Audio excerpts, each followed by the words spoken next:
This video is going to look at typical British weapons of crime from about the 40s, 50s, 60s, 70s. And we're going to start off with a classic, and that is the kosh. Now again, in the UK we refer to lots of different types of weapon as a kosh. They're typically blunt impact tools. This is a relatively good example of a kosh that you might use in, say, a pavement job, which is essentially attacking someone that's looking after armoured cars or carrying valuables in any type of smash and grab, robbery or assault. So this is a kosh. This is a small kosh.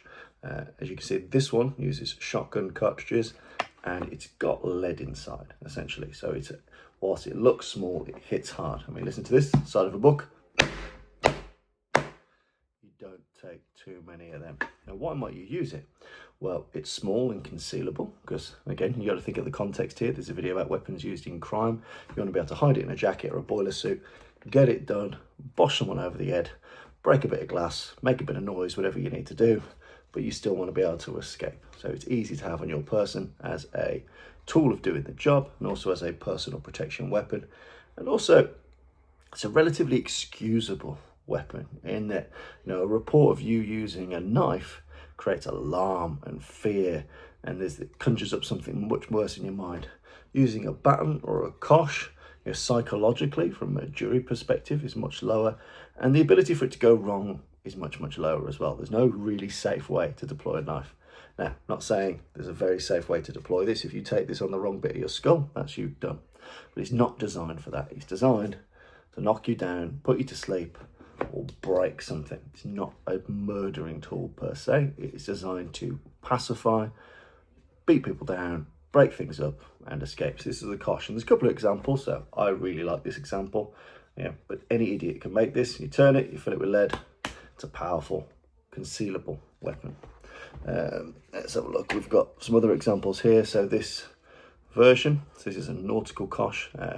This is what's also known as a bosun's persuader, although most bosun's persuaders have an equal or opposite weight at the other end. But you can see here it's twisted. This is all very pliable leather, and at the end is that lead weight as well. So there you go. You can see it here. So bosun's persuader again. This, like this, easy to tuck away, easy to deploy, incapacitates, doesn't necessarily cause major injury. It doesn't go too far wrong with these. This is another example. So moving up the chain here, and again, this is a pretty chunky kosh if you compare it to that one. But again, as you can see, it's been drilled. It's got lead in the middle, and again, for the door knocking test, you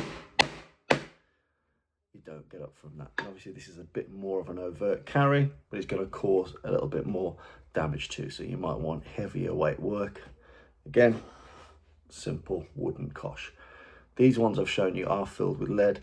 They don't have to be if they're used from the right wood, but people historically use everything from chair legs, bits of 2x4, or homemade and tuned weapons like this. These that you don't really buy a kosh, you make a kosh, or you acquire it from someone who made it. It's not a factory product per se. But as you can see, simple, concealable weapons of crime and opportunity, as seen across many of the blags, robberies, pavement jobs of the British scene in the 50s, 60s and 70s. The Great Train Robbery, one of the biggest robberies of all time, used things like these koshes. You can obviously go much bigger up the chain, things like this. But again, I think this is where it starts to slip out of kosh territory into something a lot more of and people historically use things like pickaxe handles, larger wood-turned batons like this. But these are more for breaking and smashing glass and clearing obstacles in your way than you really having to use this on a person. This is very difficult to conceal, difficult to hide. It's no great surprise coming out, and it's a really obvious tool that you can have in your pocket, put on your boiler suit and be driving your car, getting on the train, getting on the bus, no dramas whatsoever. You can also deploy more traditional variants. So these are things, you can see this now. In the UK, you might still refer to something like this as a kosh as well. There's no real universal language to it, or a slung shot, or any number of names for this. But essentially, this is bridle leather from a horse, a lead weight, and a little bit of fancy leather work here. And again, whole purpose is to hit, but have some give. And that give ensures that whilst it whips through at speed, it's not like the major blunt force trauma that you might get from a lump hammer. It's designed to knock down, knock out, and pacify. So you've got things like this, which other people might still call a kosh, and it's more common today to call a flexible impact weapon, a rock and a sock, a kosh, than it is something like this. But there would be both validly and fairly called koshes. You've got things like this. So this is a sap. Again, these are a little bit fancier along the scale. This is quite a large iteration of a sap, lead weight inside, and you slap with it. And the give it's got there, again, it's designed to rattle the brain. It's designed to put you down, put you to sleep. It's not really designed to kill you. It's designed to pacify. It's slimline. You can put it in your pocket and deploy it as you need it. So things like saps were perfect tools. And a lot of American detectives also carried these too. Other examples for you. So this is a good example, albeit a small one, of a blackjack. So you can see this has got a spring in there, so a bit of metal spring, and then you've got your lead weight head here, and again there's that small amount of give, so you can hit and you can make sure that whilst it does the job, knocks people down, knocks people out, it's not going to cause huge amounts of carnage. This is concealable, rapid fire, it wobbles in a very suspicious and dodgy looking way, which I'm sure you'll comment on, but this blackjack, bosh, does the job. It's funny before, but it's less funny after you've been hit with it. Moving up the chain now are things like this. So again, a cutthroat style razor. Now these were extremely common. You can see my version here. It's got a large blade. Now these predominantly are for gang on gang violence, whereas I might use the kosh or a tool to break into an area, to deal with guards that don't have a huge vested interest in stopping you, to pacify an environment. These have another alternative. The primary use of these is striping. So in kind of British gang parlance, striping is essentially cutting someone with these. Now again, unlike a normal knife, the aim isn't really to kill. You're not killing people with a cutthroat razor. The whole aim is to cause blood and carnage and scarring. So it might be down the ear, down the eye, across the forehead, across the cheek. The whole point is to slash with this because it pours blood everywhere. And predominant historical usage of these is gang on gang. So when gangs meet and gangs fight, they can draw out something like this pretty easily. They can use it knowing that it's going to cause severe pain and trauma and damage. It's very unlikely to cause death. And you see a lot of the gangsters in the 40s, 50s, 60s and so on, lots of cuts and scarring from these things. They're not entirely a mortal weapon. You could, of course, kill someone with it, but its primary usage is in gang confrontations together. Why is it picked? Well, it's extremely slimline. I could hide that in a lapel, in a jacket pocket, up a sleeve. It's entirely feasible to miss this in a frisk or a search. You can draw it pretty rapidly. And if you're with the right level of pinch grip, you can stripe down a face and it will just pour. And that allows you to escape or finish the job or do whatever else you need to do. But it's a quick fire and it's a psychologically terrifying weapon as well. You compare this to a knife, there's just something a lot more scary. So whilst you might not use this in your robbery job, you might certainly use this if you're going out mob-handed with your mates to an area where you think there might be trouble.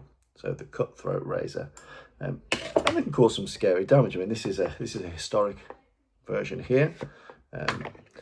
This is what's known as a Bengal razor, and you'll see lots of these. Super sharp. So this has got a more traditional profile than the one I have out here. So as you can see, wickedly sharp, and it's gonna cause huge trauma. If I pick a bit of junk mail from the desk, and I start to,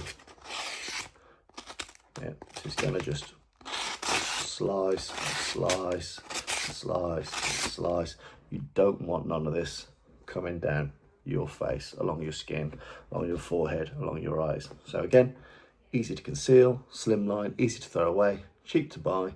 I can use it and chuck it and deploy it.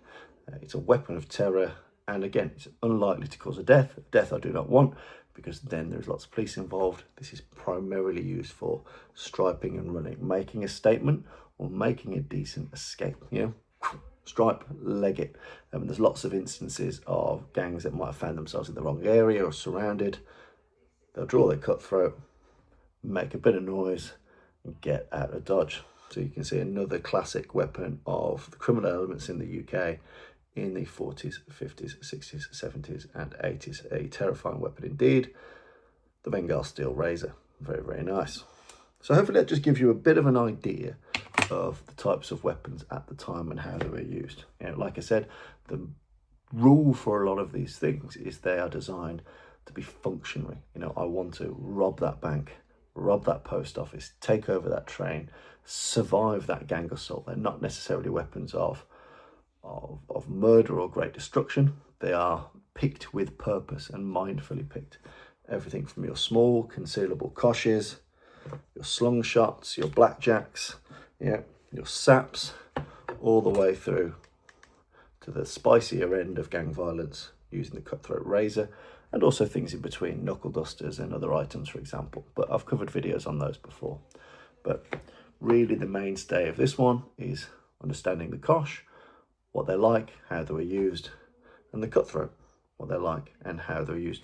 Both essential tools for the criminal's job in that time. Make noise, pacify populace, break into places, make sure that no other gang stops you enjoying that loot once you start spending it down the boozer. Both indispensable, concealable and usable parts of a British criminal's armoury circa 40s, 50s, 60s and 70s. Hope you find that interesting. I find that little bit of crime history interesting myself. What do you think? Let me know.